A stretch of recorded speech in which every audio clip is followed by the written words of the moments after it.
So,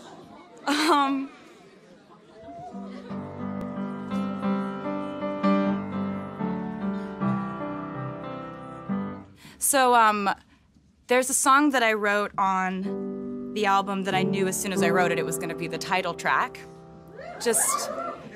And it was like, writing songs is strange because it never happens exactly the same way, but sometimes it happens in a way that feels like this weird, like, haunting that you can't really explain. Like, you don't know where these ideas came from, and you feel like you didn't work at all to write it, and that's the best part. That's like the best kind of song. And then there are most days you show up and the idea doesn't, and that's where craft, you have to kind of know the craft of it, and you have to try to, like, scrounge your brain for something to write because you're not always going to be inspired, and that's okay. There's a really good Elizabeth Gilbert TED Talk about that is, like, one of my favorite things to, like, cry while watching.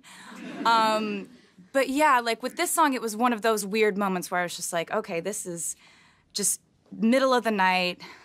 I'm, like, in my PJs, like, stumbling to the piano because I got this idea. And the song just happened really quickly.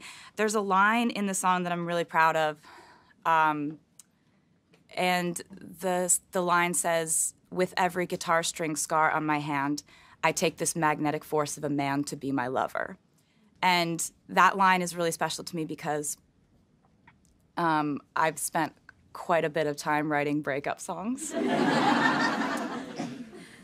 And songs about things not turning out the way you wanted them to, or songs about what you thought would be love and it turned out to not be that at all, or, you know, just kind of the struggle of life. I find songwriting is really just like a cathartic, therapeutic thing for me. And so there are a lot of things I've written about in my life that were like the harder things I've had to go through. So I took that as a metaphor for, like, you know, the times when I was learning to play guitar and I'd, like, play till my fingers bled when I was a kid, and I still have those marks from that. And, you know, all the times I'd be, like, changing a string and it would pop, and I still have scars from that.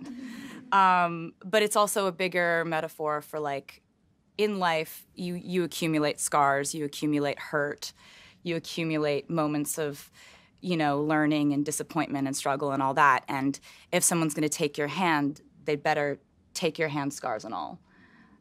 So this is called Lover.